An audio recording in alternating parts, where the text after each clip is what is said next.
our deepest fear. You make the broken heart rejoice. In you we find our voice. We lift you high above the skies. With every breath our praises rise. Your love, it never fades away. We worship you both night and day.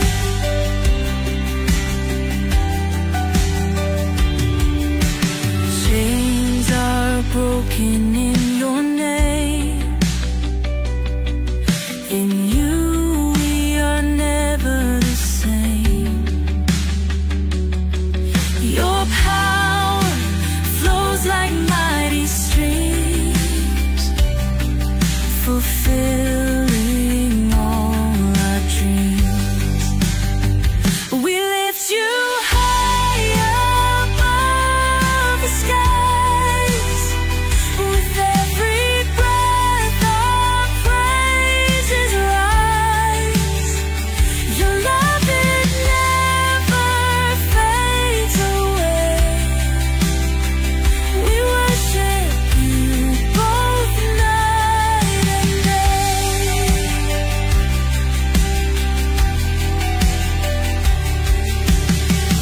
Your name is power, life, and peace. By your word our fears release. You are the hope that fills our soul. In you we find our goal. We lift you high above the skies. With every breath our praises rise. Your love, it never fades away. We worship you both night and day.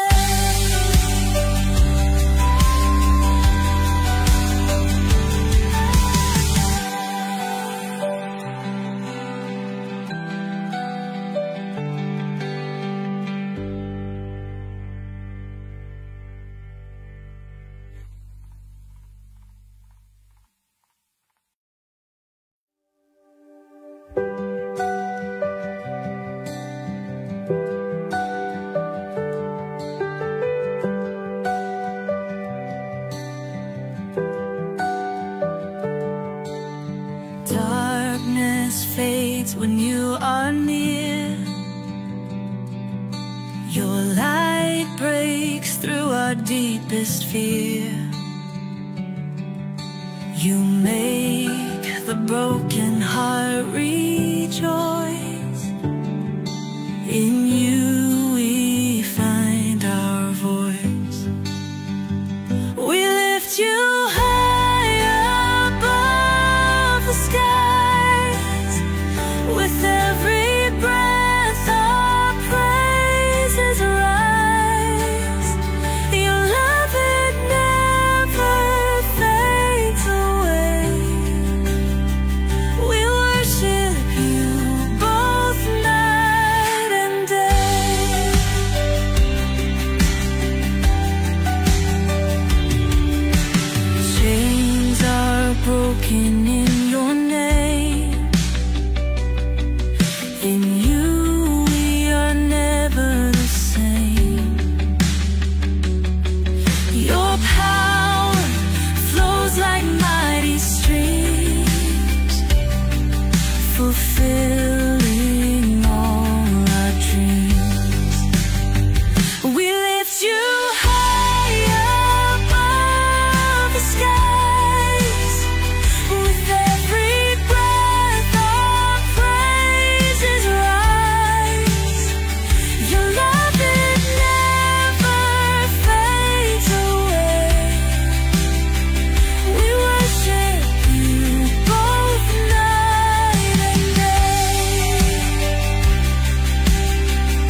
Hello and welcome sa Russia TV mga kapatid, at meron tayong debate na magaganap ngayon between Roman Catholic Church and MCGI mga kapatid. Ngayon ay December 1, 2025 alas 8:11 dito sa Pilipinas mga kapatid, at ang topic natin sa gabing ito ay patutunayan ng ating affirmative na ang Birhen Maria ay ina ng Diyos. Nagfi-feedback talaga. Oo. Wait lang bro ha. Ayan. Ayan, wala na. Okay. So mga kapatid, sa ating setup ng debate, meron tayong 10 minutes sa presentation, 7 minutes sa pagtatanong, 10 minutes sa rebuttal, 7 minutes sa second cross, at meron tayong 5 minute na final conclusion. Mauuna si negative, mahuhuli si affirmative. Sa ating rules mga kapatid,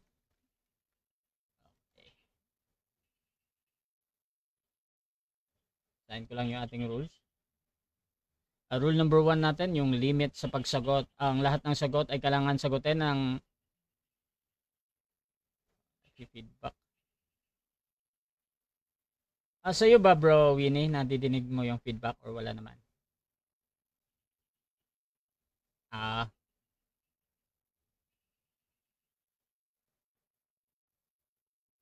Hello Mike Tess, ayan. Oh, malinaw yan sa'yo, kaso lang nadidinig namin minsan yung salita namin sa mic mo bro pa. So ito okay naman. Ay, tuloy-tuloy tayo ba kapatid? Rule number 1, yung limit sa pagsagot. Ang lahat ng sagot ay kailangan sagutin ng 20 seconds maximum. Kung titigil ang sumasagot ng at least 5 seconds, magsasabi na ako ng next question. Ngunit kung meron siyang hinahanap, tuloy pa rin hanggang maubos ang 20 seconds. Rule number 2 mga kapatid, yung close-ended question. Kung close-ended ang question or categorical, kailangan sagutin muna ang pagpipilian bago tayo magpaliwanag ng 20 seconds. So kung meron tayong tanong na tama or mali, oo o hindi, pula or puti, pili mo na mga kapatid bago tayo magpaliwanag ng 20 seconds. At pwedeng ulitin ng moderator ang kanyang sagot para sa kalinawan ng nagtatanong. Rule number 3, yung 10 seconds explanation rule natin. Kung hindi niya sasagutin ang tanong or wala doon sa pagpipilian niya yung sagot niya, pwede kayong magpaliwanag ng 10 seconds mga kapatid, at yan na yung pinakasagot nyo sa tanong. Walang objection sa panahong ito. Lagi lang tumawag ng moderator pag gustong gamitin ang karapatan na ito. So 10 seconds explanation rule yan. Rule number 4, sagutin ang tanong na naaayon sa tanong. So kung meron tayong tanong na sino, magbigay kayo ng pangalan. Kung ang tanong ay saan, magbibigay kayo ng talata, lalo na sa Bible. So kung yung mga sagot naman na wala, tinatanggap ko pa din yun as a valid answer. Rule number 5, sa first stand doon lang tayo dapat magtanong sa inilatag ng katunggali, at kung tinatanggi ninyo na hindi nyo pa nilatag yan, during cross-examination, automatic next question ko yan at sa rebuttal, doon na pwedeng itanong ang lahat. Rule number 6, ang debater na makakatanggap ng 2 warning sa akin ay may disiplina yan, so minus 1 minute sa time niya. Rule number 7, isang objection lang at isang clarification every question at no objection during final conclusion. Rule number 8, no insult about physical appearance, at pinagbabawalan din yung mga pagmumura na alam natin mga kapatid. Rule number 9, no challenge question. Ito yung mga tanong na kung mabasa ko or paano kung mabasa ko. So hindi ko papayagang may tanong yan kahit pa sumang-ayon yung kabilang panig. Rule number 10, pinapayagan ko kayong magtanong ng sensitive na paksa, kasama doon yung mga personal na buhay. Ngunit may karapatan ang tinatanong na piliin, sagutin o hindi. Rule number 11, disconnection time limit. 7 minutes lamang ako maghihintay pag ma-disconnect yung ating debater. Rule number 12, bilang moderator, may kapangyarihan ako magtakda ng bagong rules na hindi nakasaad dito. Kung ito lang naman ay kinakailangan, ang aking pasya ay laging final and executory. Rule number 13, bilang tagapamagitan, ako'y nagsisilbing tagapangasiwa lamang ng debate na ito, at hindi ako responsible sa anumang pananaw, paniniwala o pahayag ng mga debater. Ang mga sagot at opinyon ay pananagutan ng mismong nagsasalita. Hindi din ako mananagot sa anumang hindi pagkakaunawaan, pagkasira ng relasyon o iba pang epekto dulot ng debate na ito. So by the way mga kapatid, ako nga pala si Rasha Vista, o po isang Catholic, o one of the member ng Templar of Truth, at naging moderator ako dito sa online mga kapatid at mga 7 years mga kapatid. At ako yung tatayong moderator, streamer, timer sa debate ngayon. So sumasang-ayon ba ang ating affirmative sa lahat ng nabanggit? Okay brother, sumasang-ayon ako. At sumasang-ayon din ba ang ating negative? Opo, bro. Opo, bro. Okay. So, before natin simulan ang ating debate, syempre gusto ko muna kayong magpakilala sa ating audience at paano ba nagsimula ang debate na ito? So, unahin natin si Brother Winnie. Kilala ka ba? Okay, maraming salamat sa ating Panginoon at kay Brother Russia sa araw na to. At tayo ay nabigyan ng time to proclaim and share the truth. At salamat din sa pag-imbita sa akin ng ating kaibigan, si Rafael ata yung gusto niyang pangtawag ko sa kanya, Brother Rafael. So, ako ay isang Katoliko at ako ay miyembro ng St. Peter Men's Society. At ako ay nagtatanggol ng iglesia, ng paniniwalang iglesia ng ating inang iglesia Katolika for it's been about 20 years. And it's my honor to serve God and serve the truth. Yun lang po. Siyempre, pakilala din yung ating negative. Pakilala ka, kapatid. Magandang gabi po sa lahat ng nakikinig sa podcast na ito at ako po ay si Brother Jimson Rafael at ako po ay kaanib sa dating daan at kami po ay nagkausap nitong ating kapatid na si Brother Winnie through chat na nakapagtanong ako sa kanya at hanggang sa doon na nagkasundo kami na mag-uusap kami. Yun lamang po. So sa mga gusto ng ganitong content, ganitong pag-uusap, please share yung ating live streaming ngayon mga kapatid, or you can comment at highlights or at followers mga kapatid kung meron kayong mga ganyan para automatic na mag-tag na yung lahat ng mga friends nyo mga kapatid. At please wag kayong mahiyang mag-comment mga kapatid dahil mamaya babasahin ko yung inyong mga obserbasyon sa nagaganap na debate mga kapatid. So again, ang topic natin ngayon, patutunayan ng ating affirmative na ang Birheng Maria ay ina ng Diyos. Brother Winnie ng Roman Catholic Church, 10 minutes, your time start now. Okay, purihin ang Diyos at ating i-share ngayon ang katotohanan na ang ating Birhen Maria ay totoong ina ng Diyos. Now, gusto nating linawin bago para hindi magkalabuan ang usapan, kung ang mga Katoliko sinasabi nilang ina ng Diyos, ano ba yung pagkaintindi at pagkaunawa ng mga Katoliko? Ito po ay prinsipyo, may linawin natin na may mga bagay na dapat natin malaman na naniniwala kami na si Birhen Maria ay ina ng Diyos, hindi dahil sa nagmula yung pagka-Diyos ng ating Panginoon Jesucristo kay Maria. Hindi rin nangangahulugan na siya, ang Birhen Maria, ay ina ng Diyos Ama o ng Espiritu Santo, kundi si Kristo na siyang nagkatawang tao, which we know na we both agree siguro na alam natin na si Kristo ay Diyos. Okay? So we deny that the divinity of Jesus originated from Mary. We deny that the Father, yung Ama ay parang ina niya din si Maria. So hindi po ganon.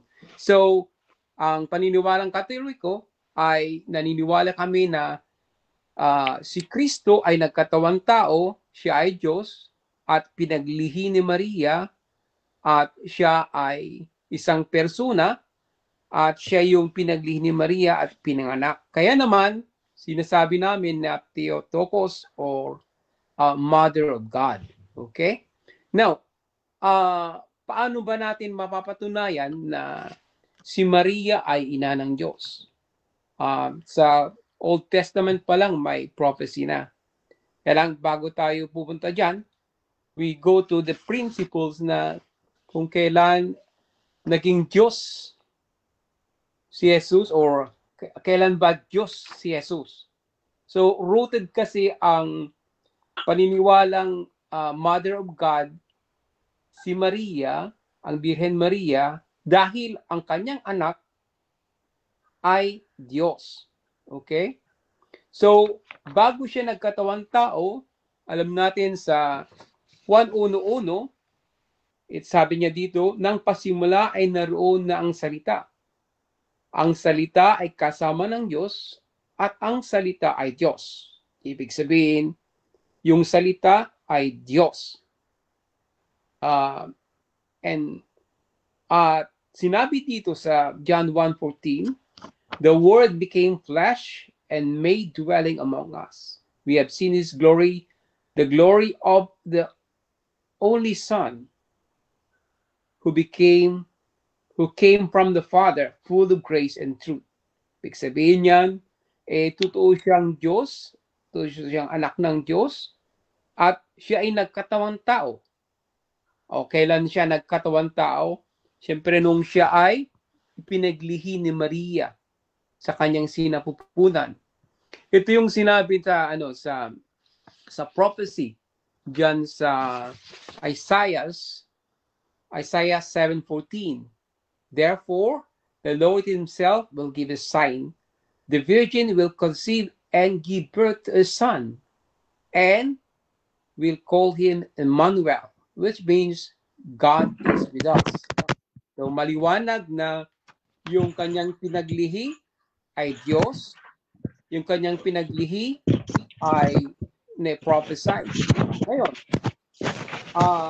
kailan ito nangyari yung prophecy nito? Doon mababasa natin sa Luke 1:41-45. At sinabi dito,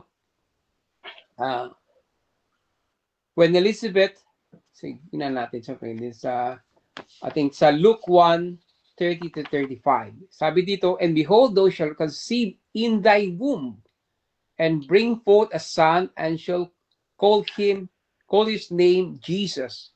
He will be great, and shall be called the Son of the Highest, and the Lord God shall give unto him the throne of his father David. So maliwanag dito na yung pinaglihi ni Maria ay siya rin yung salita at siya rin yung Diyos. Kaya yung sinasabi dito sa Isaiah 9:6 na mighty God. Basahin natin sa Isaiah 9:6. Isaiah 9:6. Okay.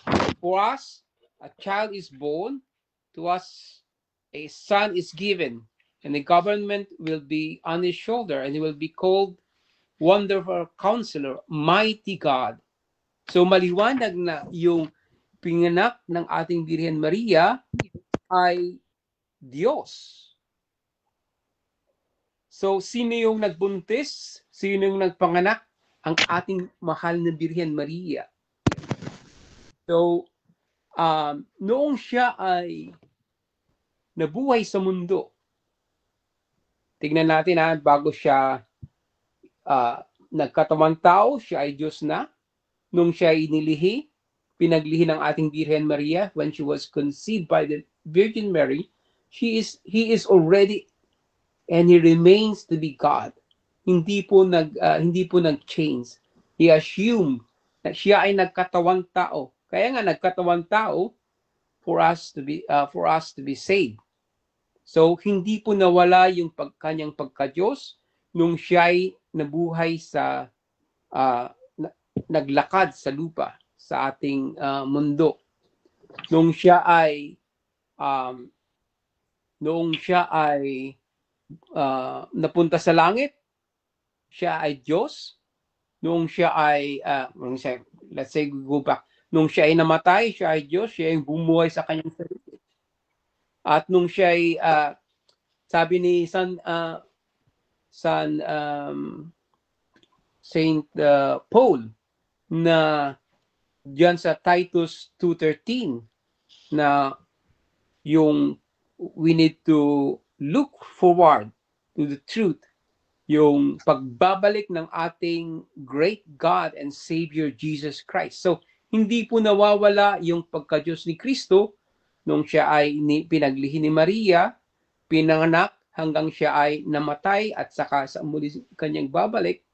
At it is consistently, Mary was constantly called the mother of Jesus, the mother of Christ. So, dun sa John 1, tingnan natin sa John 1, I think 34, 45, dito sa 45. Sabi dito, Luke 1:43. But when I am favored, so favored that the mother of my Lord should come to me. So, yung word na Lord, it was consistently used the whole chapter of first chapter of Luke, na pag sinabing Lord, it pertains to Adonai, or sa Greek, Kurios, which is yun ang translation ng word na Yahweh. Ibig sabihin, sinabi na he is the mother of God. Iba lang yung langwahe na nagamit, pero it is consistent, at saka yung context, it is clear na through the Holy Spirit in the mouth of Elizabeth, yung katotohanan na si Maria ay ina ng Diyos ay napakaliwanag. Kasi si Kristo ay Diyos. Ibig sabihin, ang pinanganak ni Maria na tinawag na Emmanuel, na sinabi na mighty God, ay Diyos. Kaya naman, in conclusion, si Maria ay ina ng Diyos. Okay? Ilang minutes pa, bro?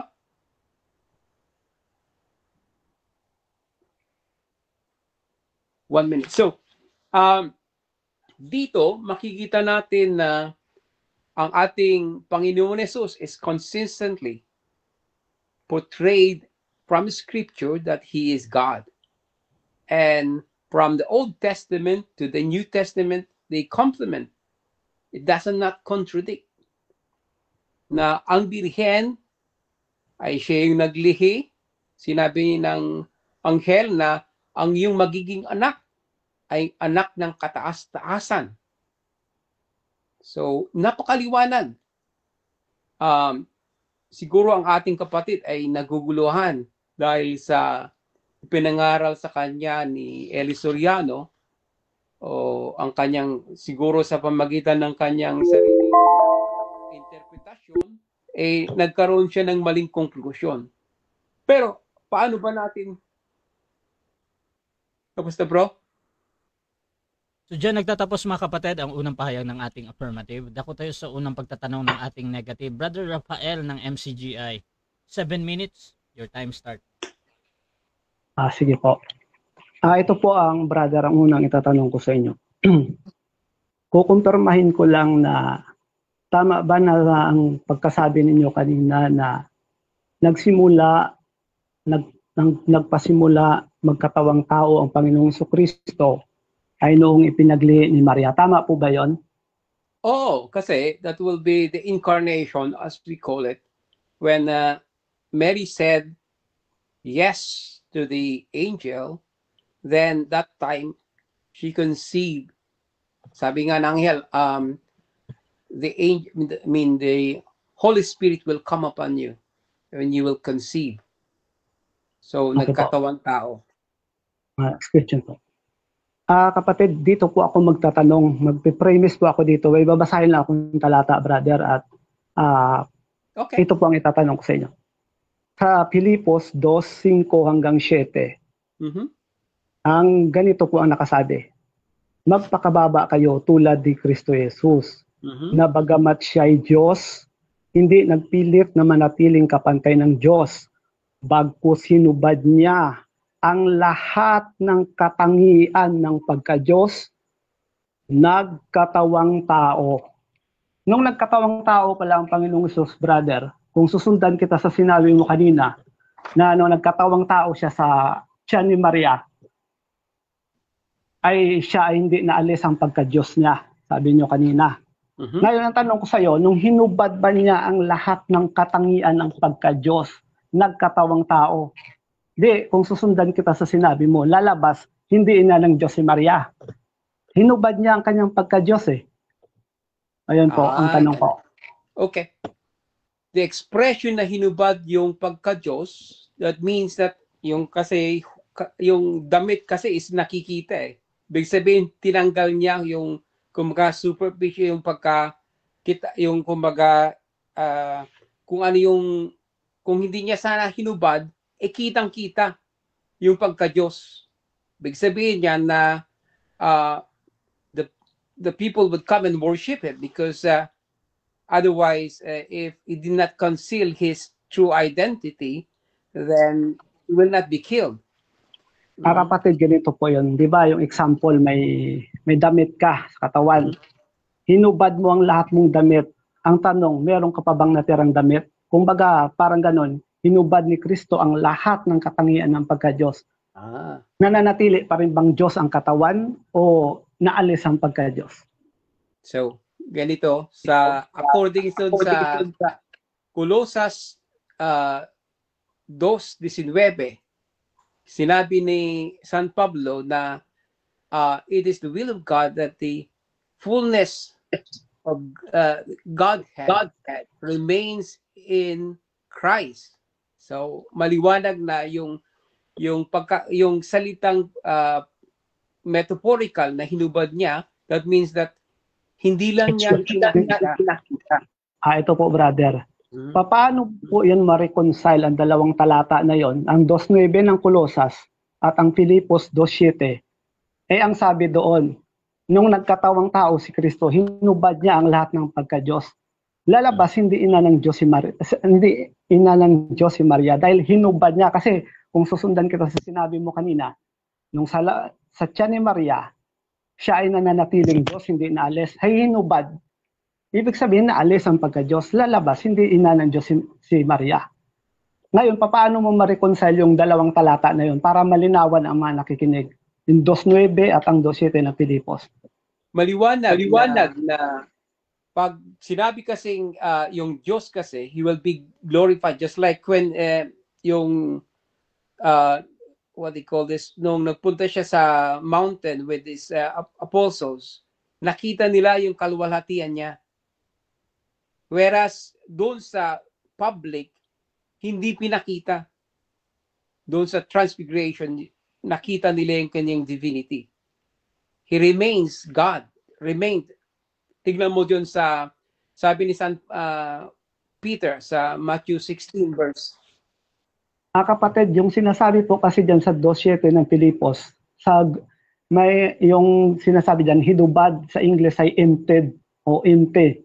Ibig sabihin, yun nga, parang example nga, pag sinabi mong inalis ko lahat ng damit ko, may natira ka pa bang damit? Ano ang natira sa pagkatao mong di ba parang gano'n? Hinubad niya ang pagka-Diyos niya. Paano nanatili ang pagka-Diyos sa hinubad niya? It is, yung word na hinubad means that's a metaphorical. It's not something literal na hindi na siya na Diyos. Otherwise, yung pagka-Diyos kasi nature yan eh. Hindi yan mawawala. Ibig sabihin yan, hindi lang niyang pinainahayag, ipinakita sa tao. Next question, brother. Alin ba ang Diyos? Yung katawan na ipinanganak ni Maria o ang espiritu na verbo na ipinanganak ng Diyos? Maliwanag dito sa John 1:14. Una muna sa John 1:1. In the beginning was the Word, and the Word was with God, and the Word was God, and then the Word became flesh. So the Word became flesh. Ibig sabihin, nagkatawang tao ang salita. So maliwanag yan na yung salita mismo, siya yung nagkatawang tao, siya yung mismong Kristo, si Jesus. Next question, brother, di ba ito? Meron siyang hinubad, parang example, ang damit na nanatili ang damit, kahit hubarin mo, may damit pa rin. Gano'n na, di ba? Ay ngayon, kung sasabihin mo na ang katawan ay Diyos, ay ano ang naalis? Ano ang naalis? If you understand the metaphorical term na ginamit na hinubad, it does not mean na tinanggal yung pagka-Diyos. Ang meaning nun ay hindi niya hinahayag yung kanyang pagka-Diyos. Okay? kapatid, yung pag Okay, so dyan nagtatapos mga kapatid ang unang pagtatanong ng ating negative. At dako tayo sa presentation ng ating negative. Pero bago yan, shoutout muna kay Noel Ramos. Good evening sa ating lahat. Nanonood ako paano hampasin ng aral itong MCGI ni Rason. Shoutout din kay Rodel Bargara. That makes sense. Good luck sa dalawang debater. Shoutout po. Shoutout din mga kapatid dito kay John Clemente Berdibasa. Shoutout naman po dyan. Ayan. The bread of our soul, sabi niya, Birhen Maria, ina ng Diyos, meaning Diyos din yung ina. Shoutout din kay Paharon Anahaw, reference lang alam sa RCC, ha ha ha. Sabi naman ni Marilyn, wala namang sinabi na porket Diyos ang anak, Diyos din ang ina. What happened to your mindset kung naging nurse ang anak mo or police, ikaw ganun ka rin ba? Use your common sense, please. At shoutout din mga kapatid kay Sister Marilyn. So mga kapatid, dako tayo sa negative presentation. Brother Rafael ng MCGI, 10 minutes. Your time start now. Magandang gabi po sa lahat ng mga nakikinig. Ito po ay dapat ay nalinawan po ng ating kausap para maintindihan po ng lahat. Kasi kung susundan ko siya sa kanyang sinabi na yun ikang ipinaglihi ni Maria ay hindi ika naalis ang pagka-Diyos doon. Nananatili ang pagka-Diyos. Malinaw naman na ang ipinanganak ni Maria, ang pinaglihi ni Maria, 1:18 ng Mateo, nagdadalang tao si Maria. Tao yung dinadala ni Maria. Ngayon, ano ang nangyari? Pumasok lang doon yung pagka-Diyos. Kasi meron talagang pagka-Diyos eh. Ano yun? Yung berbo na kasama ng Ama sa pasimula. Uno-uno ng wala kayong tutol doon. Tama yun. Dumating lang ang panahon na pumasok lang yung sa katawan. Parang ganito mga kapatid para maintindihan natin. Para maintindihan po natin, ganito po yun mga kapatid eh. Ganito po. Example, meron akong ito. Ano tawag dito? Di ba ballpen? Tama, ballpen ito no? Pero ang totoong ballpoint pen ang tawag kasi nito nung araw eh. Ano ba talaga ang ball at pen dito? Di ba itong ball na sa dulo? Kaya lang ito, parang bahay niya lang ito eh. Ngayon kasi nasa loob ito, pati ito nadala na rin sa katawagang ball pen. Pero ang talagang ball nito, hindi ito sa dulo. Ano ibig sabihin? Yung katawan, tao talaga yon. Ang sabi ni Kristo, 3:6 ng Juan, ang ipinanganak ng laman, laman nga. Ang ipinanganak ng espiritu, espiritu. Tanong, ano ba si Maria? Hindi naman espiritu si Maria, ang Diyos espiritu. 4:24 ng Juan. Ang Diyos ay espiritu. At ang may capacity lang na makapanganak ng espiritu, ang Diyos kasi ang verbo Diyos din yun. Ipinanganak na yun ng Diyos sa walang hanggan. Sa 17:24 ng Juan, ako'y inibig mo bago natatag ang sanglibutan. Ibig sabihin, naipanganak na siya. Ngayon, itong Diyos na ito, pumasok lang ito sa katawan na inihanda. Yung katawan, tao talaga yun. At sa lohika na itinuro ni Kristo sa 3:6 ng Juan, ang ipinanganak ng laman, laman nga, parang ganito. Ang ipinanganak ng kabayo, kabayo talaga yun. Hindi tao. Ito, ipinanganak ng laman ng tao, si Kristo. Tao si Maria eh. Ang ipinanganak niya, laman. Ngayon, yung laman na yun, pumasok lang doon ang pagka-Diyos. Kaya ang sinasabi sa 2:9 ng Kulusas, nahayag ang kapuspusan ng pagka-Diyos ayon sa kahayagan sa laman. Yun nga, ang example na ibinigay ko parang ganito. Yung ballpen, sa loob dito talaga yung ball sa dulo. Ito, yung mga sa labas na yun, kumbaga parang bahay. Kaya lang, pag sinabi mong paabot nga ng ballpen, ito na ballpen, pati ito nadala. So ibig sabihin, yung si Kristo, yung pumasok yun sa katawan na ipinanganak ni Maria, doon nahayag ang kapuspusan ng pagka-Diyos. Pero hindi talaga Diyos ang katawan na yun. Pumasok lang ang pagka-Diyos doon, kaya nahayag ang kapuspusan ng pagka-Diyos. Ang talagang Diyos talaga ay yung ipinanganak ng Ama, 1:18 ng Juan, 2:7 ng awit. At hindi po pwedeng maging anak ni Maria yon, ang Diyos na yon. Bakit? Kasi tao si Maria eh. Kaya hindi talaga nararapat na matawag si Maria na ina ng Diyos dahil wala siyang kapasidad na ipanganak niya yung Diyos na Espiritu. Dahil ang Diyos Espiritu. 4:24 ng Juan, ang Diyos ay Espiritu. Ang verbo sa pasimula, Espiritu. Si Kristo, Espiritu yun. Ngayon, sinugo siya sa lupa kasi gaganap siya ng kalooban ng Diyos. Ang katunayan, mga kapatid, ganito bibigyan ko kayo ng paghahalin tulad. Si David, hindi natin binasa rin ng ating kapatid kanina, na si Kristo, sa Lucas yun, kundi ako nagkakamali, 1, na siya ay uupo sa trono ni David na kanyang ama. Tama yun, ama talaga ni Kristo si David. Kaya lang, saan niya naging ama si David?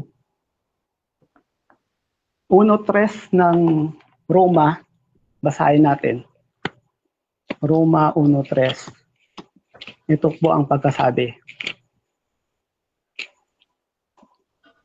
Tungkol sa kanyang anak, na ipinanganak sa binhi ni David ayon sa laman. Ano yun? Yung kung babasahin natin to sa Greek, sperma ang nakatawag, ang sinabi dito. Sa English ay sperm, no?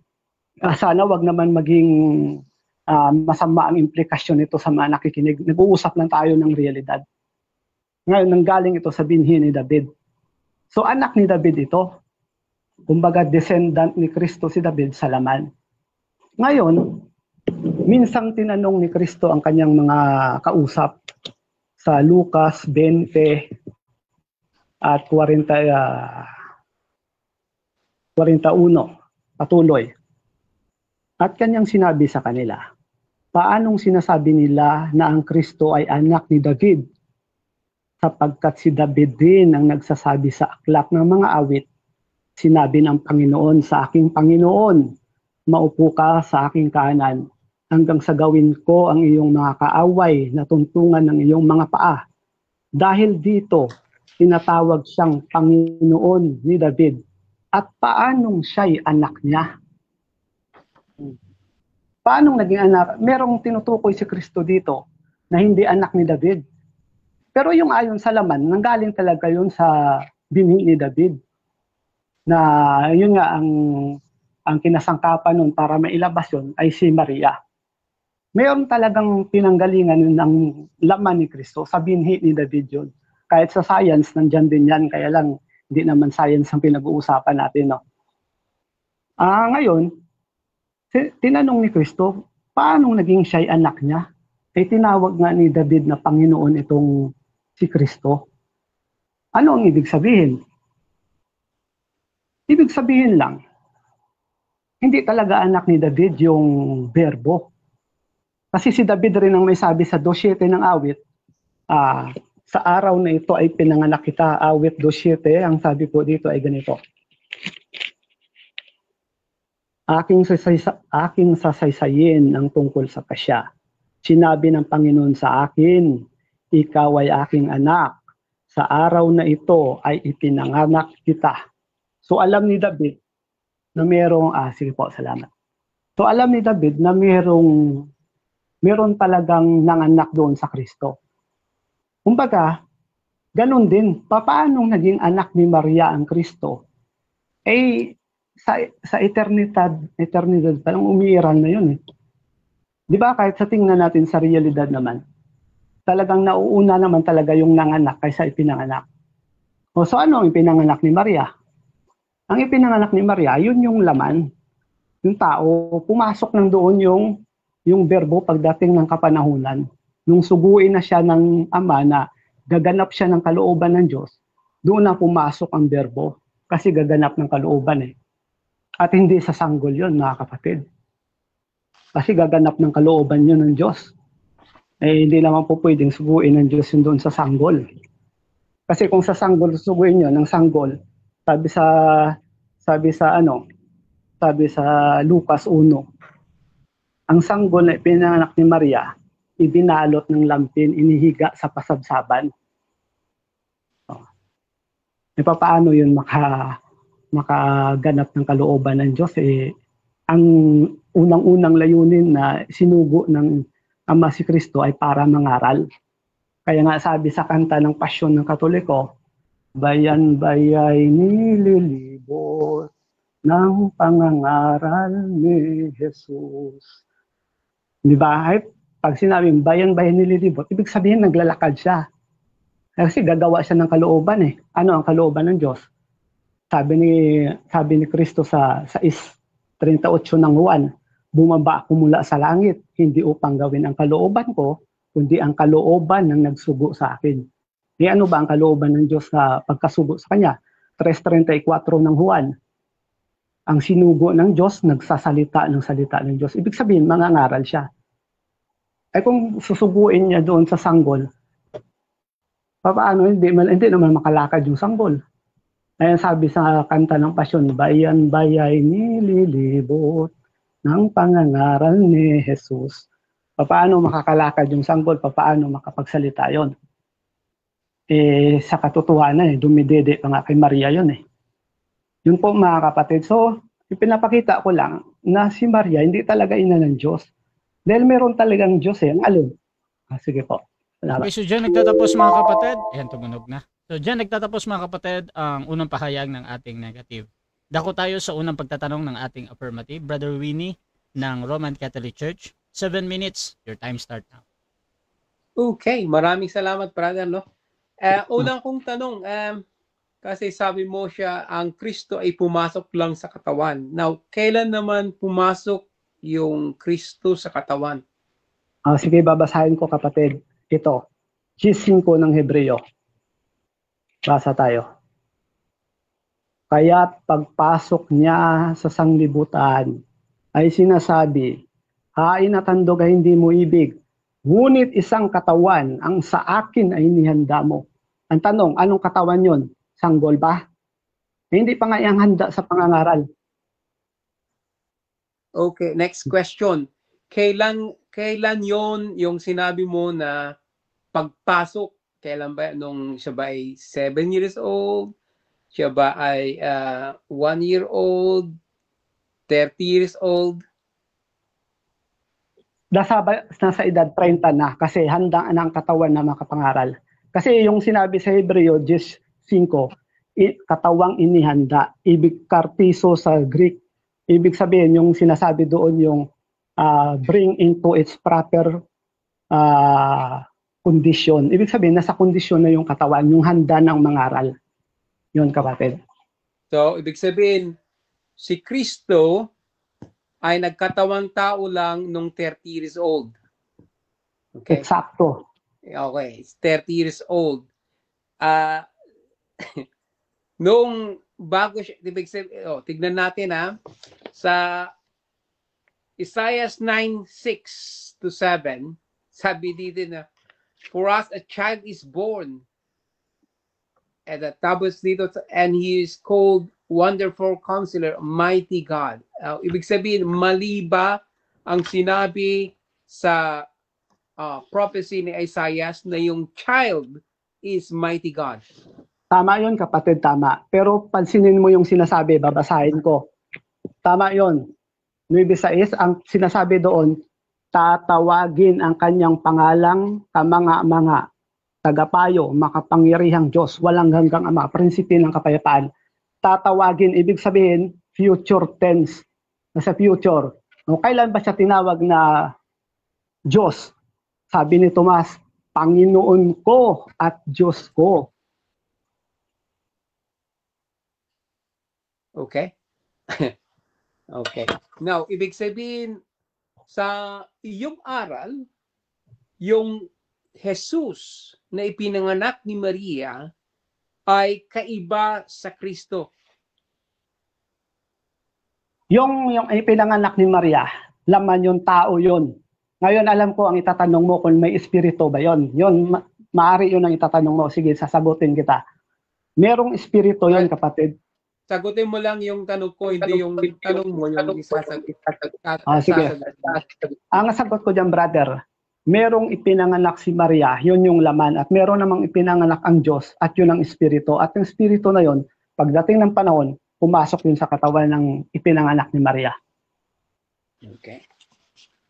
Kailan, saan mo mababasa sa Biblia na pumasok ang Kristo sa katawan noong 30 years old? Sige, ito babasahin ko, kapatid. May kaganapan ito, kapatid eh. Di ba nasa 30 anyos na siya? Dito, babasa ako, kapatid. Sa Lucas 4:17 hanggang sumusunod. Ibinigay sa kanya ang Next aklat question, ng bro. propeta Isaiah. 20 seconds lang. Okay. Ngayon, i-confirm ko lang na yung Jesus na pinanak ni Maria ay kaiba sa Kristo. Ang pinanganak ni Maria, may being yon. Yun nga, yung laman. Pero yung Kristo na ipinanganak ng Diyos, meron ng being yon bago pa ipinanganak ni Maria ang katawan. No. Ito ulit sa Isaiah 7:14. Therefore, the Lord himself will give you a sign. The Virgin will conceive and give birth to a son and will call him Emmanuel. That means God is with us. So, ibig sabihin, yung child, yung son, ay hindi pa siya Emmanuel. Hindi pa Ito, siya kapatid. God is with us. Diba? Ang sabi doon, ang pangalang itatawag. Itatawag, diba? Sabi doon sa hula, itatawag, meaning future din yon. Ang sabi doon ay pangalang itatawag sa kanya Emmanuel, na kung liliwanagin ay sumasa atin ang Diyos. So kailan yon? Babasa ako. Juan 1:14. Sabi ni Juan, at nagkatawang tao ang berbo at nanahan sa gitna natin. Okay. Ilang minutes pa, bro? 1 minute. Okay. Now, dito sa Lucas 1:43, it sabi dito, and why is this granted to me, that the mother of my Lord should come to me? Behold, behold, when the voice of your greeting came to my ears, the child in my womb leaped for joy. So, paano mo may papaliwanag, paano mo i-deny ang katotohanan na ito nung sinabi ng Espiritu Santo through the word, through the mouth of Elizabeth, na si San Juan, nasa tiyan pa lang ni Elizabeth, sinabi na niya na and why this is granted to me, that the mother of my Lord, the word Adonai or Kurios, that means God, should come to me. Kapatid, yung sinasabi doon, curious naman yun. Hindi naman sinabi dyan na direct na Diyos. Dahil maliwanag ang kaisipan ni Elizabeth. Hindi niya sinabi, ina ng aking Diyos, kundi ina ng aking Panginoon. O pwede rin kasing itawag ang Panginoon sa tao. Si Abraham, tinawag ni Sarah na Panginoon. Okay. Maraming sa. Next question. Sino naman ang nagturo sa'yo ng mga aral nito to deny that Mary is not the mother of God? 7 minutes. Okay. Okay, so dyan nagtatapos Okay, ang first stage ng ating debate. So shoutout muna sa ating nasa live kay Jan Verdi Basa. Child sanggol is not a child, it's baby. Shoutout din mga kapatid kay Marilyn. The title Mother of God or Ina ng Diyos is a term used to refer to the Virgin Mary, the mother of Jesus Christ. The title is based on the biblical teaching that Jesus is both fully human and fully divine, and that Mary is his mother. Shoutout din mga kapatid kay Paharon Anahaw, ayan, kay Noel Ramos, Yarika MCG Generason. Shoutout din mga kapatid kay Rodel Vergara, lamang ang may alam. At Rodel Vergara, ayan. Dito tayo mga kapatid sa rebuttal. Brother Winnie, your time start now. 10 minutes. Okay. Salamat, brother. Mapapansin ko lang dito, no? Yung idea niya na pagkatawang tao is actually pagsanib. Whereas in John 1:14, and he became flesh. So, maliwanag. Napakaliwanag, he became flesh. Hindi siya sumanib. hindi po parang tawag dito sinaniban. Yung pagsanib kasi parang ano yan eh. Yung mga pang sa albularyo, yung mga espiritista, yun ang pagsanib, yung mga ganon. Wala pong pagsanib ang nangyari. There is incarnation wherein the humanity of Christ and the divinity of Christ was conceived in Mary's womb. That's why napakaliwanag dito sa Isaiah 6. The child, for us, a child is born. To us, a son is given. So napakaliwanag yung child. It is the one will be called everlasting Father, Prince of Peace, Mighty God. Napakaliwanag yan. Siyempre, yung hindi pa pinanganak, sino yung tatawag? Siyempre, nung pinanganak na. Napakaliwanag po. Hindi po mekos-mekos. No, ngayon, sabi niya na noong 30 years old lang, there's no such things in Scripture to say na noong 30 years old, doon ay nagkatawan tao. Paano magkakatawan tao? Mayroon nang nagkatawan tao for 30 years. Okay? Dapat sana at sa John 1:14 sana is sabi sana dito nang pasimula ang salita kasama ng Diyos at salita ng Diyos tapos yung puklit at ang salita ay sumanib. Ginamit niya yung Hebrews, I think Hebrews 9 something. Hindi niya naintindihan yung konteksto ng Hebrews. Na ang ibig sabihin niyan, yung pag-alay ni Kristo. Dumating yung panahon, inalay niya yung kanyang sarili. Yung kanyang katawan ay napako sa krus. Kaya naman, kung if you deny that yung sasabihin natin yung laman at si Kristo ay kaiba, then you have different Christ. Sino yung napako sa krus? Sino yung napako sa krus? That's a big question. Ang napako sa krus, sasabihin ng MCJ, that would mean that yung laman ni Kristo, yung laman ni Jesus Christ, yun lang yung napako sa krus. At yung pagka-Diyos ay hindi napapako. But it is clear all throughout the New Testament, if you read 1 Corinthians, it's always Lord Jesus Christ. Hindi po kaiba yung katawan sa pagka-Diyos. Kung ibig sabihin na hindi po iba. For example, ito yung aking katawan at saka yung aking spirit. That means that this is me. Because Jesus is only one person. Jesus is only one person, hindi po kaiba. Kaya nga, sabi niya dito sa, doon sa Isaiah is makonceive pa lang.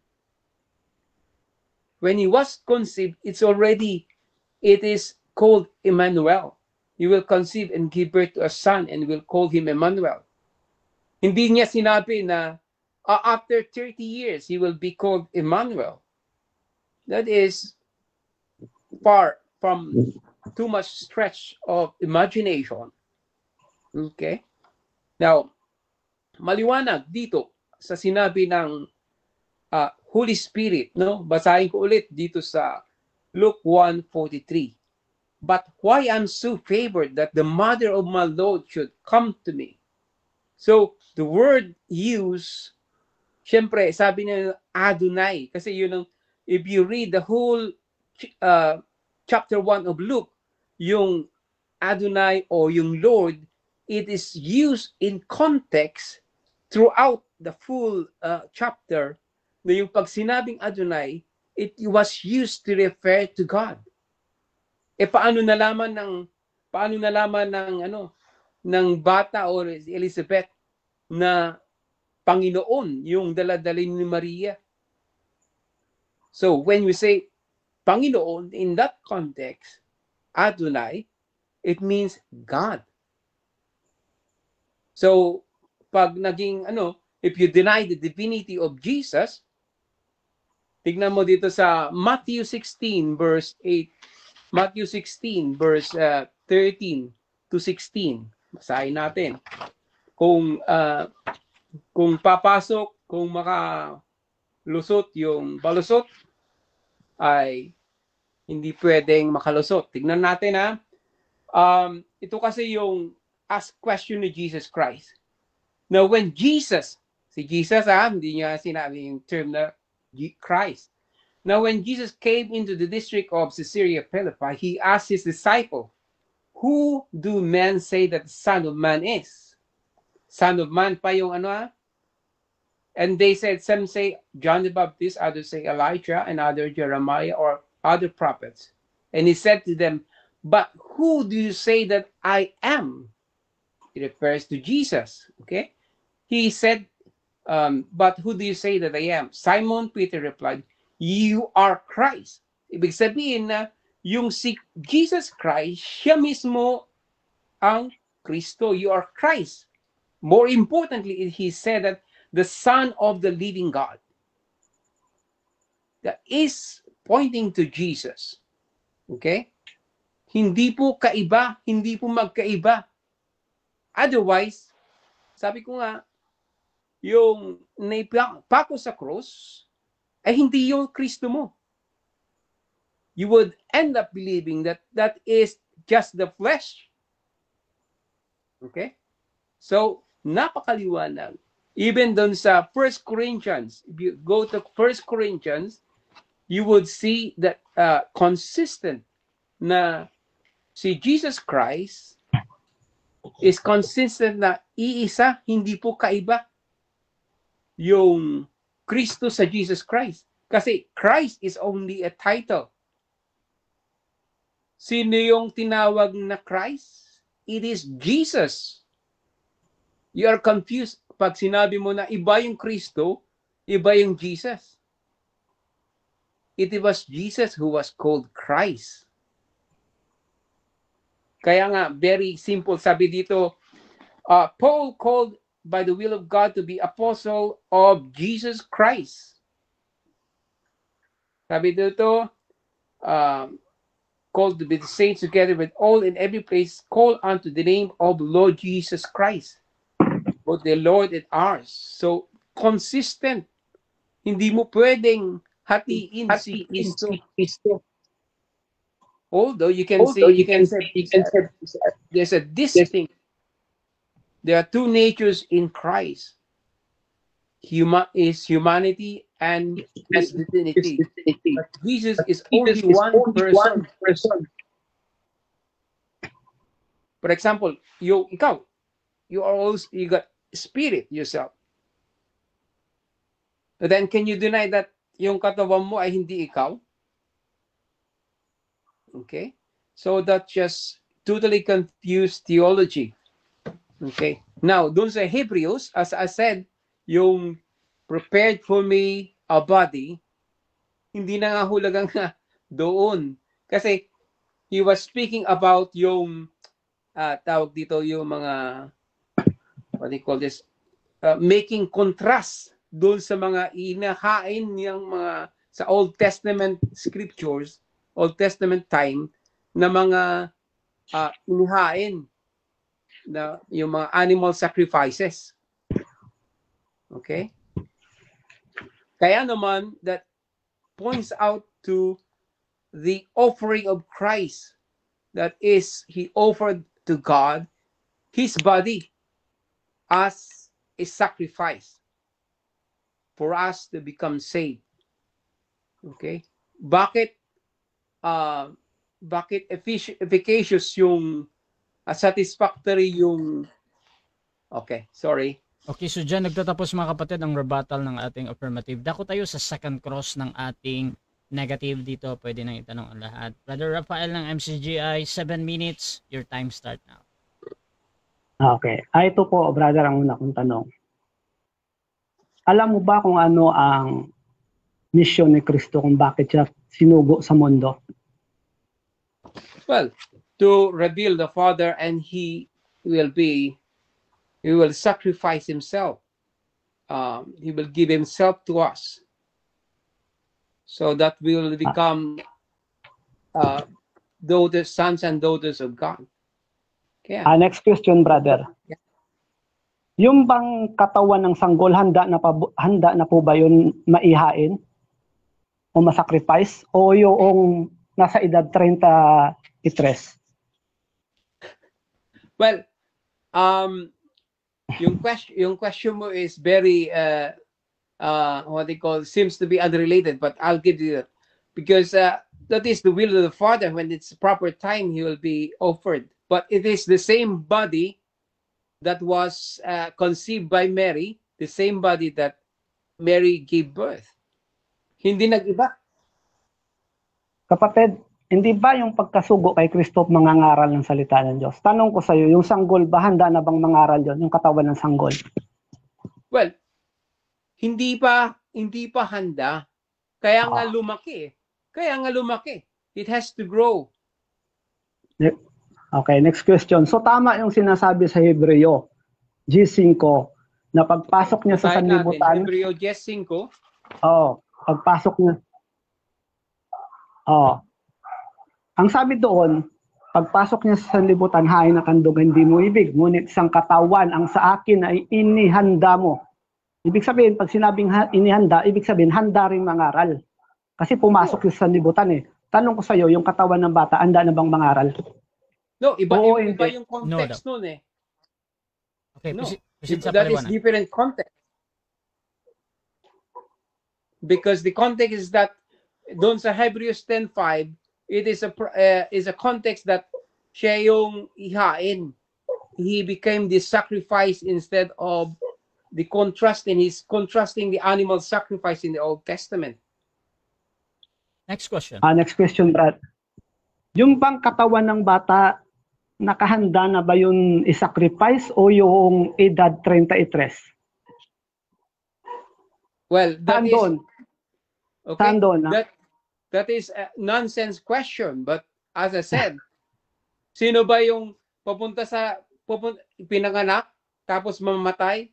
That's not, because he have his mission to preach the word, to preach his message of the gospel, and in proper time he sacrificed himself.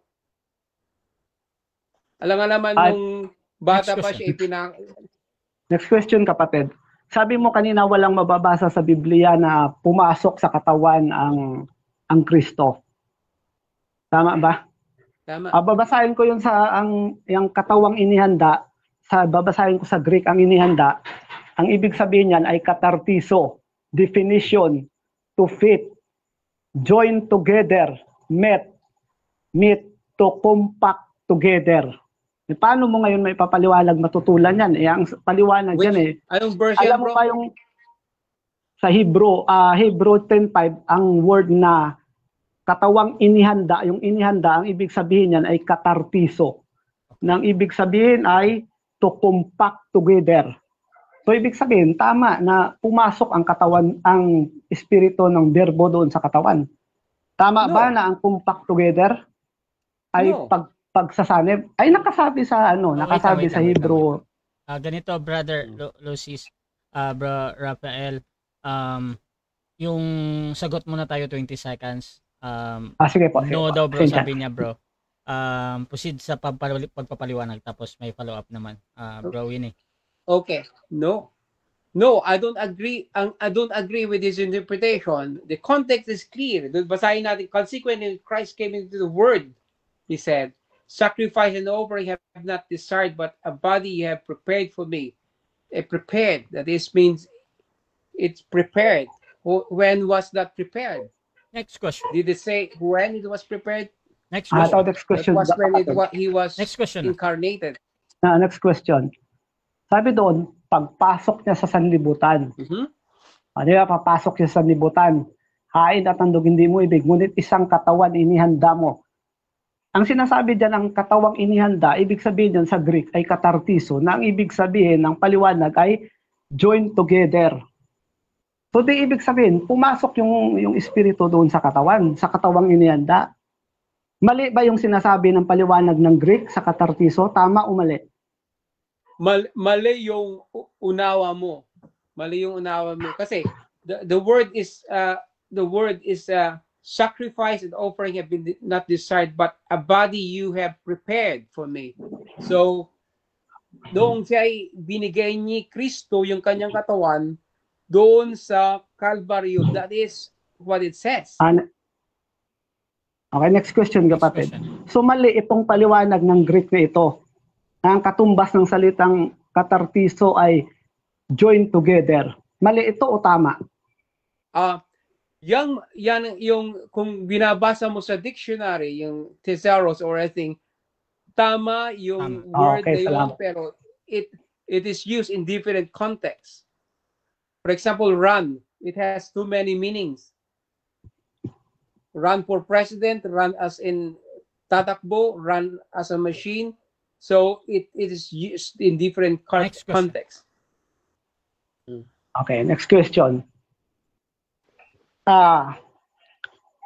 Yun bang tutol ka ba sa tinuro ni Kristo na ang ipinanganak ng laman ay laman nga? It means that yung pinanganak ni Kristo, na ipinanganak sa laman is laman. That means that Tama. human will give birth to human. That is true in general sense. But Jesus is the exemption because he is unique. Next question, brother. Wala, Ano ba- for example, wala siyang ama. Next question.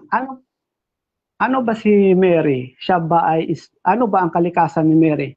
Siya ba ay Mary spirit, is God human, or just human? like you and me. Okay. Paulit nung pagpipilian, bro. Rafael. Ano ba si Mary? Human or spirit? Human or spirit? Categorical. Mary was born human and she remained Okay. human until now. Time. 7 minutes Ma- time. Time na. To Jesus. Okay. 7 minutes time. So, dyan nagtatapos mga kapatid ang ating second cross ng negative. So, shoutout muna kay The Bread of Our Soul. Yung inihandang katawan, yun ang anak ni Maria. Yung pumasok sa sandibutan, hindi yun anak ni Maria.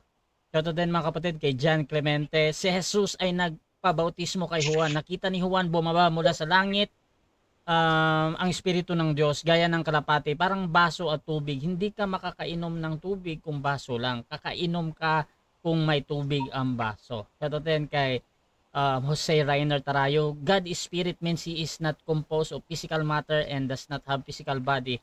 Kaya hindi kailangan ng Diyos ang asawa at hindi manganak ang Diyos. Sana mabuksan ang mga isip nyong dalawa. Both of you are wrong. As spirit, he is incorporeal and non-gendered. God exists as a non-material being without physical form or substance. God bless to both of you. So then dito mga kapatid kay John, sabi niya, child, sanggol is not child, it's baby. So mga kapatid, dako tayo sa ating rebuttal. Brother Rafael ng MCGI, your time start now. Okay, bro. Ito po mga kapatid.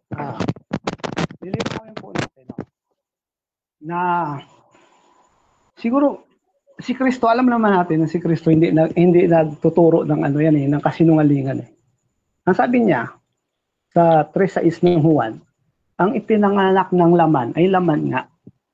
Pinanganak ng espiritu ay espiritu nga. Dito pa lang nagtuturo na si Kristo ng lohika Kumbaga, parang yun nga, ang ipinanganak ng kalabaw talaga yon. Ay ang Kristo, ipinanganak yun sa eternidad. Ipinanganak yun ng Diyos. Ay ano ba ang Diyos? 4:24 ng Juan, espiritu. So ang ipapanganak niya? Natural, espiritu din. Ay si Maria, si Maria? Sinabi natin kapatid, tanggap niya si Maria ay human. So kung si Maria ay human, tao, flesh, ay ano ang ipapanganak ni Maria? Tututulan mo ba ang sinabi ni Kristo? Si Kristo mismo nagsabi. Sabi niya, ang ipinanganak ng laman nga. Kaya nga sinasabi rin ni Kristo sa kanyang sa kanyang pagtuturo na sinasabi niya anak ng tao. Pag sinabing anak ng tao, ano ang nanganak? Tao. So ano, kung anak ng tao, tao. Kung may tinatawag na anak ng tao, ay ano ang ina? Logic lang. Hindi ina ng tao, hindi ina ng Diyos. Diba ganun lang yun mga kapatid? Ngayon, sabi niya, hindi siya naniniwala na pumasok ang berbo doon sa katawan. Eh maliwanag naman ang sinasabi din. Hindi naman natin pwede itong pasubalian kasi nakasulat ito na ang paliwanag na dito sa Greek ay katartiso na ang ibig sabihin ay to meet, join together, to compact together. Ibig sabihin, pumasok siya kasi pag sinabi mo na ang katawan ay Diyos, ay may hinubad siya eh. Yun nga, hindi pa niya nasagot ng malinaw kanina na sinabi niya ay pag sinabi daw na hinubad ay hindi naman totally natanggal. Hinubad niya eh. Di ba? Ikaw ba naman, tanggalin mo lahat ng damit mo. Tanong ko sa'yo, meron ka ba bang natirang damit? Ang damit, nandyan yan. Ay ngayon, nung hinubad mo, nandyan pa rin yung damit. Pero yung katawan mo, wala nang damit. Ano ibig sabihin? Kung pareho palang Diyos yung Espiritu na Kristo, tama yun, di ako tutundod. Eh tapos Diyos naman itong katawan, ay may hinubad siya. O ano ngayon, paano mo masabi doon na Diyos pa rin yung katawan na yun? May hinubad nga eh. Parang yun nga, para maintindihan natin. Ang damit ay damit. May damit ako. Inalis ko yung damit ko. Anong natira? Katawan ko. Pero ang damit, nandyan lang yan. Anong ibig sabihin? Ang Espiritu, nandyan yan. Pero nung hinubad niya ang kanyang pagka-Diyos, ano natira? Katawan. Katawang tao. Hindi naman sinabi doon, malinaw naman sinasabi doon ang linaw naman na sinasabi na si Maria ay nagdadalang tao, hindi sinabi nagdadalang Diyos. Kasi si Maria, tao nga eh. Balik tayo sa logic na tinuro ni Kristo. May pinanganak ng laman nga. Ay ano si Maria? Laman. Ngayon, ginamit niya Isaiah 9:6. Hindi naman tayo tutol doon na si Kristo ay tinatawag na makapangyarihang Diyos, walang hanggang Ama. Eh kailan ba tinawag yun eh? Future yun eh. Tatawagin. Eh kailan ba siya tinawag na Diyos? Sabi ni Tomas, Panginoon ko at Diyos ko. Kailan yun? Sanggol ba yun? Nung sanggol ba siya? Hindi yun nung sanggol eh. Nung nasa tamang gulang na yun, na tinawag niya, pagkatapos niyang mabuhay na maguli, sabi ni Tomas, Panginoon ko at Diyos ko. O, ngayon, kailan ba? Sinabi pa doon, kamanga-mangha, tagapayo. Tanong, kailan ba naging tagapayo si Kristo nung sanggol ba siya? Paano makapagpayo yung sanggol eh? Hiniga nga sa kasabsaban yun. Kasi ang pagpasok kasi ni Kristo sa mundo, bumaba ako mula sa langit sa 38:1 upang gawin ang kalooban ng nagsugo sa akin. Eh ano ba ang kalooban ng nagsugo?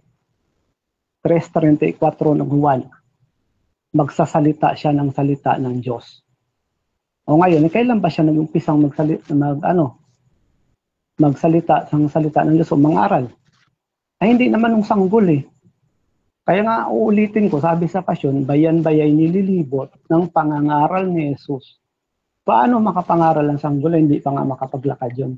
Ang Diyos, Diyos ng kaayusan. God of order. Hindi siya pwede maggagawa ng susuguin niya ang kanyang anak para mangaral tapos susuguin niya doon sa hindi pa handa na katawan. Natural, pag sinabing ang isang katawan na sa akin na inihanda mo, ibig sabihin, handa rin yun mangaral. Kaya doon niya sinugo ang kanyang anak. Noong sa katawan na ready na mangaral, doon na niya sinugo. Kasi paano niya susuguin sa sanggol yun?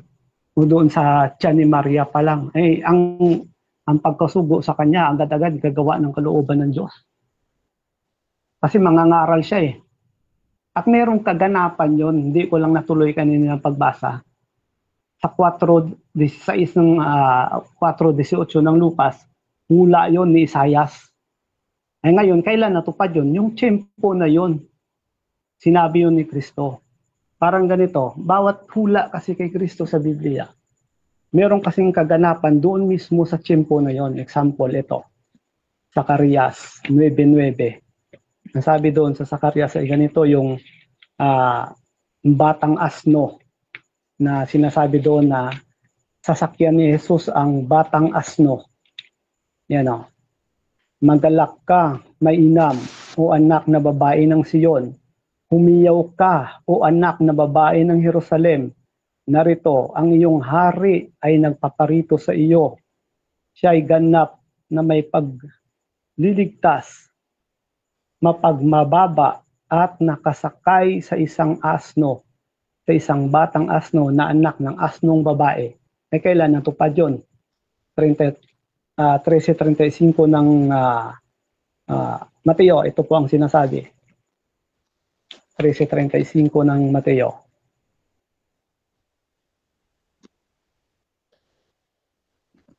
Ito po, basahin natin.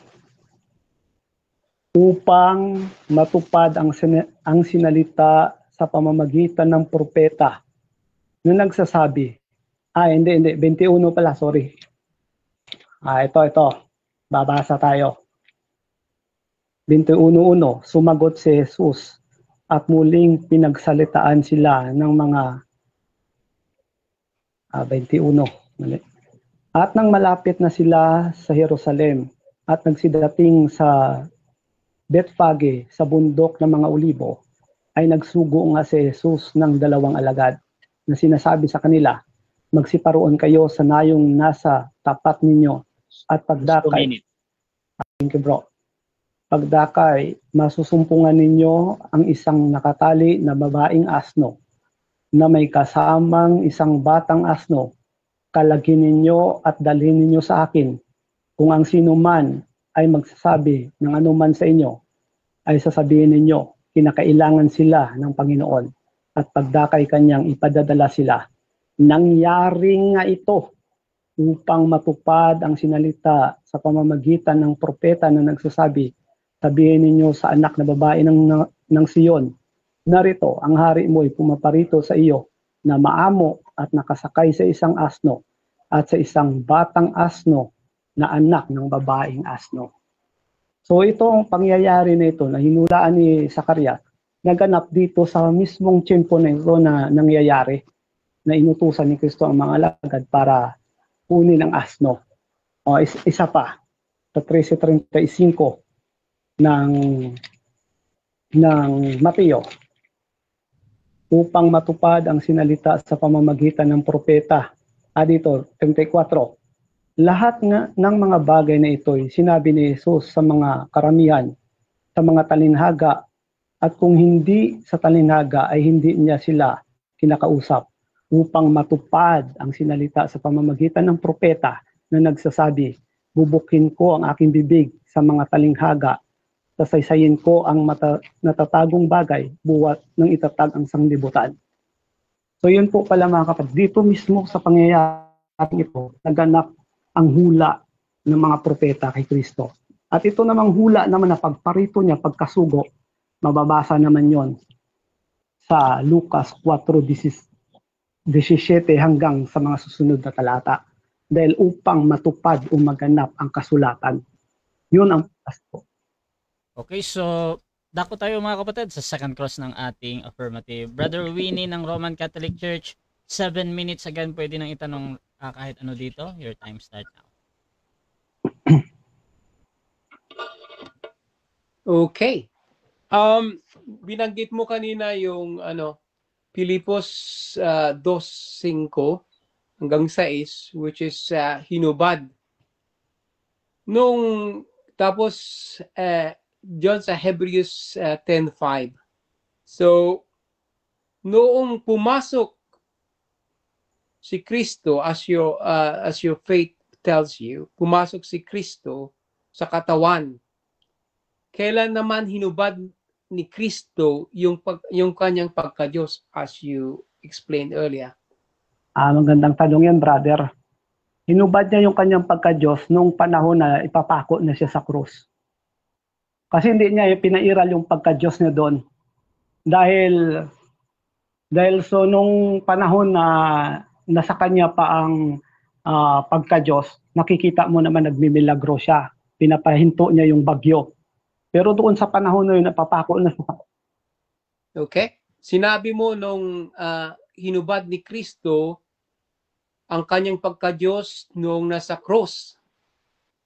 Pero sinabi mo naman na yung Kristo ay sakalang naging prepared na yung naisakripisyo yung kanyang katawan, which is prepare nung siya ay pinako sa krus.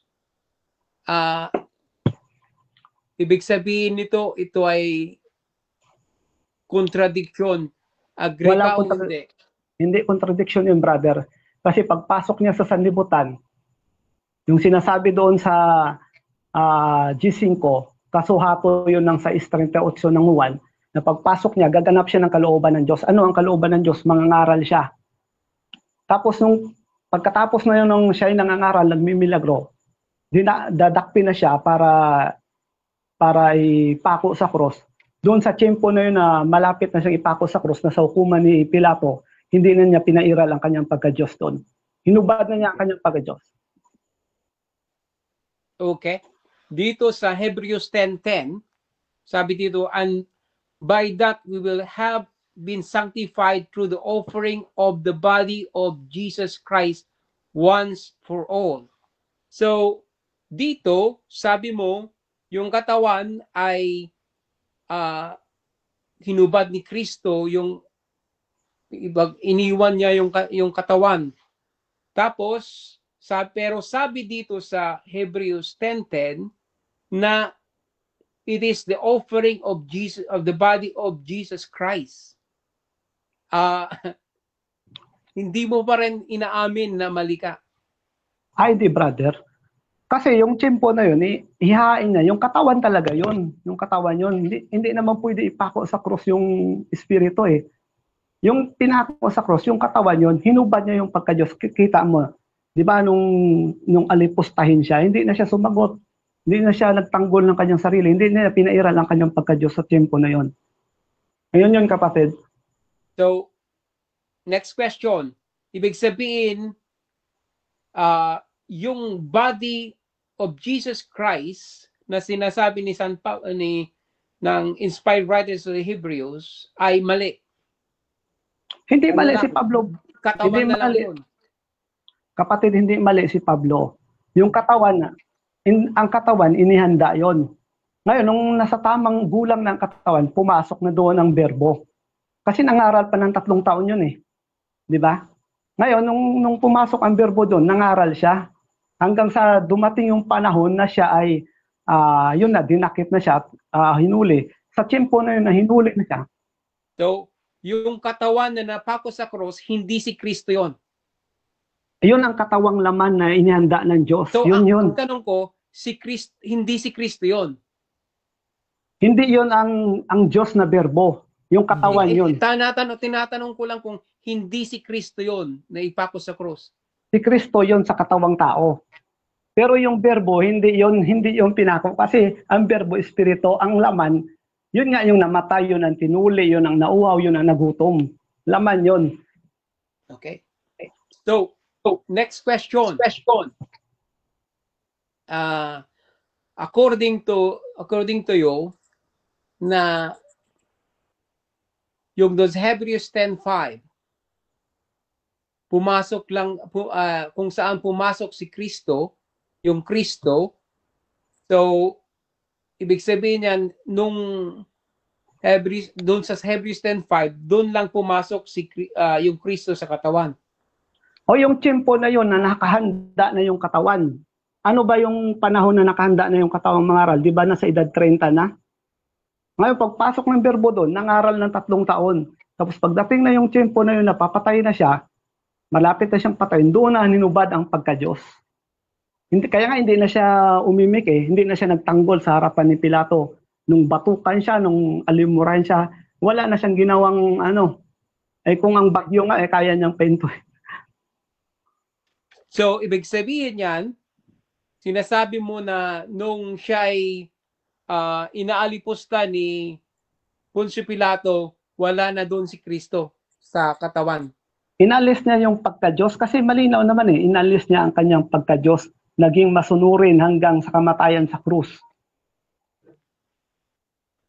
So, yung Kristo ang sinasabi mo na siya yung Diyos. Yung katawan ay katawan lang ng tao. Yun kapatid. Kasi paano matutupad yung sinasabi na hinubad ang pagka-Diyos kung yung katawan pa rin ay Diyos? Logic lang yung brother. Kasi kung ang katawan pala ay Diyos, dapat hindi na ang pagka-Diyos doon nung hinubad. Yun kapatid. Okay, that's fine. Okay. Yung ibig sabihin niyan, ang ipinako sa cross ay hindi si Kristo. Yun Tama ang katawang hindi? tao, yun ang katawang tao ni Hindi. Kristo, yung pinanganak ni Maria. Kasi meron So- kapatid ganito. Sige. So, ibig sabihin niyan, ang Kristo na napako sa cross ay kaiba sa Kristo na lumabas sa katawan. Yung katawan, yung pinanganak ni Maria, tao yun kapatid, 7 tao minutes yun. time. Sige. Okay, so dyan nagtatapos mga kapatid ang ating second stage ng debate at ako tayo sa final conclusion. Mauna dito si Brother Lucis mga kapatid ng MCGI bilang negatibo na ang Birhen Maria ay ina ng Diyos. 5 minutes, your time start now bro. Ganito po mga kapatid, lilinawin ko sa inyo. Kaya sinabi ko na nasa edad 30 na pumasok ang katawan, ay ang espiritu sa katawan na yon. Kasi ang Diyos ng kaayusan. Walang contradiction sa sinabi ni Pablo. Yung pagpasok ni Kristo sa mundo, sa G5, kung ituloy mo yun sa 7, tutupad yun ang kalooban ng Diyos. At isa sa kalooban ng Diyos, unang-una doon mangaral kasi para ang tao mapatawad sa kasalanan, dapat ipangaral. Diba sabi doon sa Lucas na sa kanyang pangalan ipangaral ang pagsisisi at kapatawaran ng kasalanan magmula sa Jerusalem. So para ang tao mapatawad sa kasalanan, kailangan mapangaralan. Ang unang-una na gagawin ni Kristo sa kanyang pagparito sa mundo, mangangaral siya. Kaya nga nasabi ko na hindi nga doon yung sa sanggol, kasi yung sanggol hindi pa ready ang katawan noon. Kasi ang sabi sa Hebreo, pag sinabing katawang inihanda, ibig sabihin handa na yun na mangaral. Ngayon, nung handa na mangaral, anong edad yun? Nasa edad 30, ito, babasahin ko. Babasahin ko na doon pumasok ang berbo. Kasi sinugo siya . Ulitin ko, sa 6:38 ng 1, bumaba ako mula sa langit, hindi upang gawin ang kalooban ko, kundi ang kalooban ng nagsugo sa akin. G5, saan ang tuloy niya? Pagbaba mula sa langit, G5 ng Hebreo, pumasok sa mundo, sa libutan. Pagpasok niya, merong inihandang katawan. Tanong, anong katawan? Sanggol? Hindi. Bakit? Hindi pa mahandang makapangaral ang sanggol. Wala sa kaayusan yun. Susuguin ng Diyos ang anak niya doon sa sanggol. Umiiyak mga yun. Nagdedede pa nga kay Maria yun . Kaya nga sabi ng sumigaw, mapalad ang dibdib na sa iyo'y nagpasuso. Ibig sabihin, dumidede pa kay Maria yun. Ngayon, ang layunin niya, mangangaral. Tapos hanggang sa dumating na siya ay iaalay na. Ngayon, tanong, kailan siya pumasok? Ito, gaya ng binasa ko kanina, na bawat sinasabi sa lumang tipan o sa aklat ng mga propeta, may kaganapan sa panahon ni Kristo. Yun nga, yung binasa ko yung batang asno na yun na sinakyan ni Kristo. Doon mismo sa tiyempo na yun na nangyayari yun na sinugo niya kanyang maalagad upang matupad ang sinasabi ng kasulatan. Tapos yung isa pa, yung nagsasalita siya ng talinghaga sa Mateo na yun na binasa ko kanina. At kung hindi sa talinghaga, hindi niya sila kinakausap upang matupad ang sinasabi ng kasulatan. Ibig sabihin, mangyayari yon doon mismo sa tiyempo na yon na nakikipag-usap siya sa talinghaga, yung matupad yung sinasabi sa 78:2 ng awit na magsasalita siya ng mga talinghaga. Ay yung pagbaba naman niya, yung pagparito niya para mangaral, kailan naman natupad? Basa tayo, Lucas 4:17 hanggang 21. at ibinigay sa kanya ang aklat ng propeta Isayas at binuklat niya ang aklat na nasumpungan niya sa dakong kinasusulatan. Sumasa akin ang Espiritu ng Panginoon, sapagkat ako'y pinahiran niya upang ipangaral ang mabubuting balita sa mga dukha.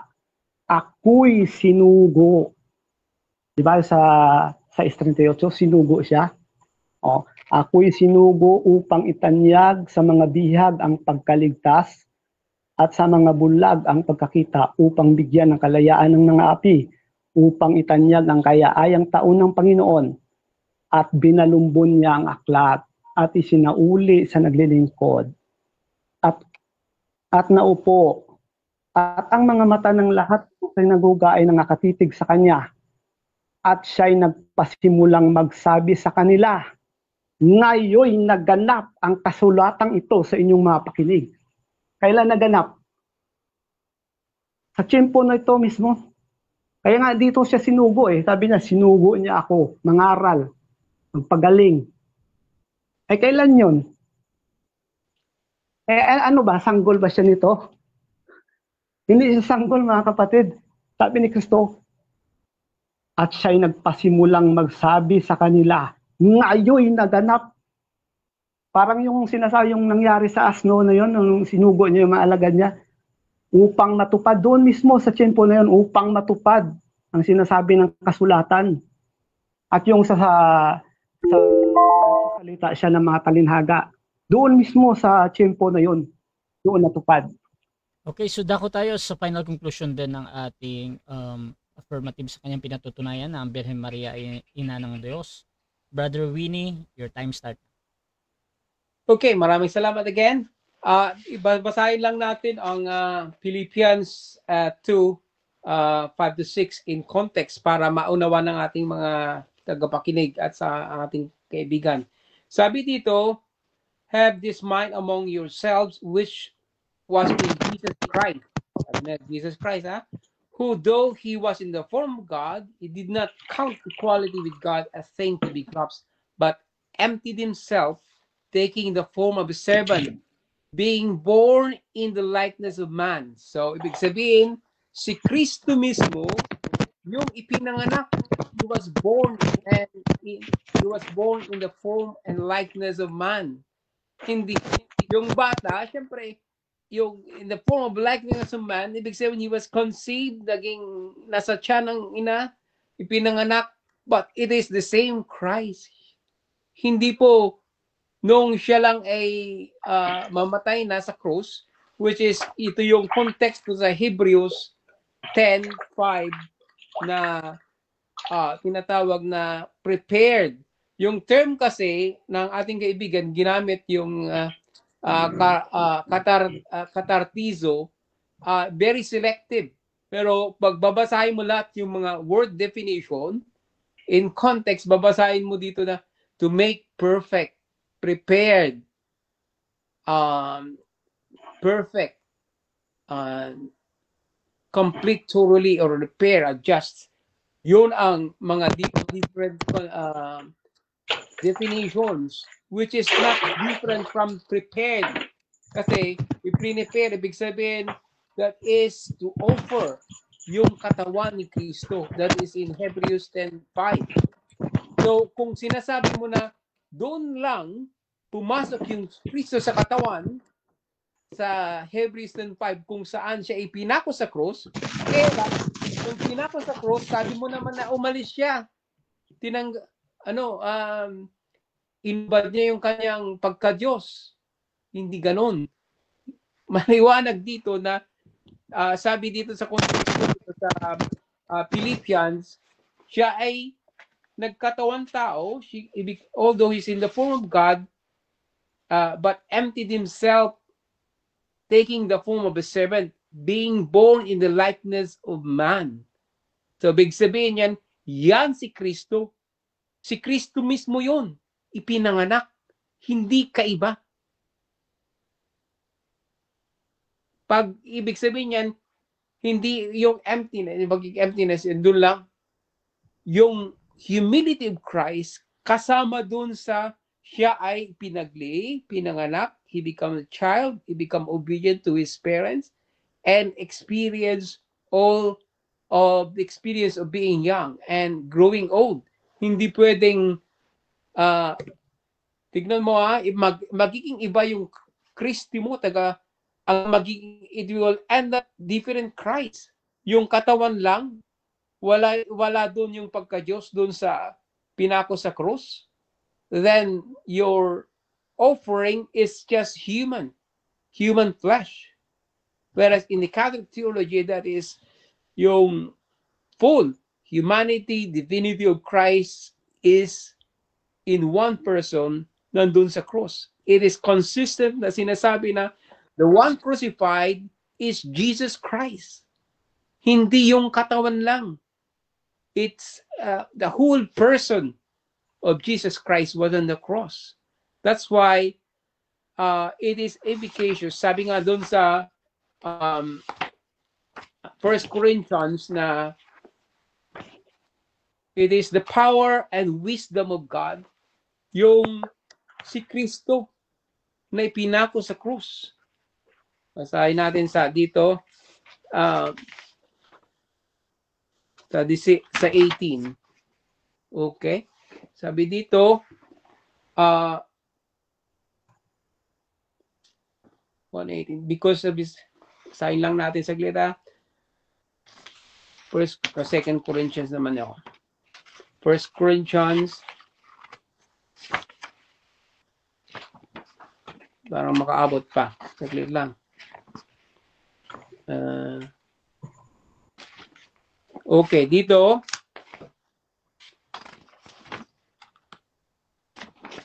Okay, time. Oh, sorry.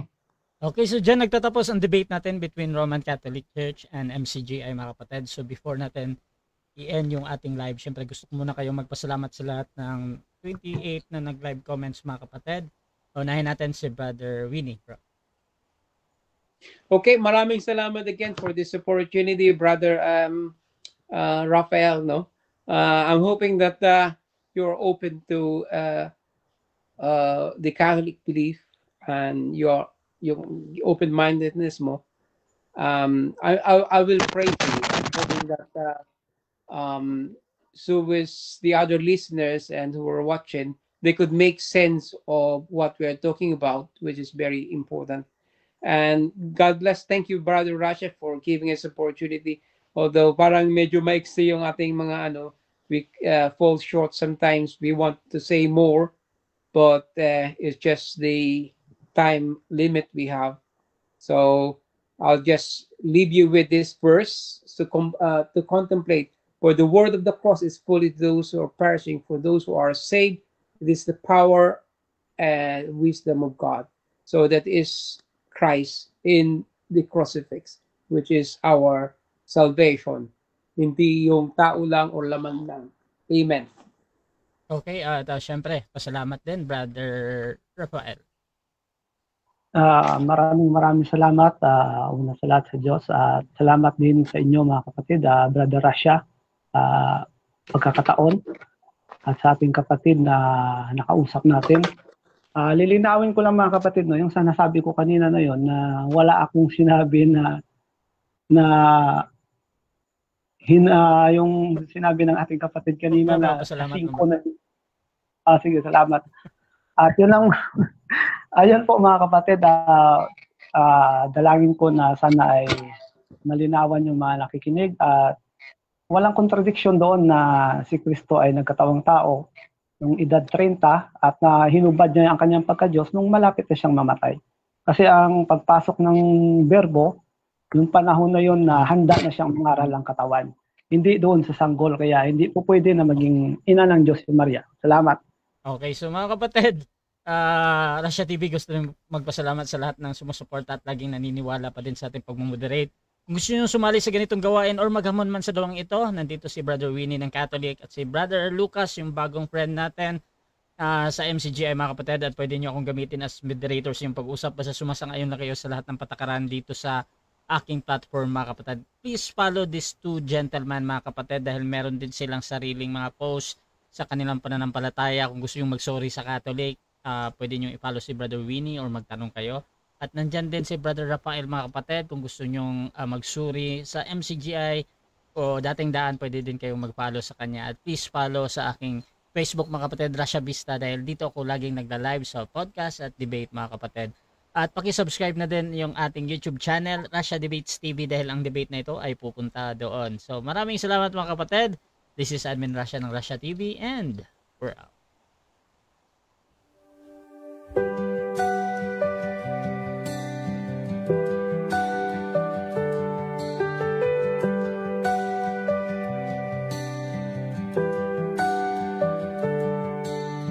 Darkness fades when you are near.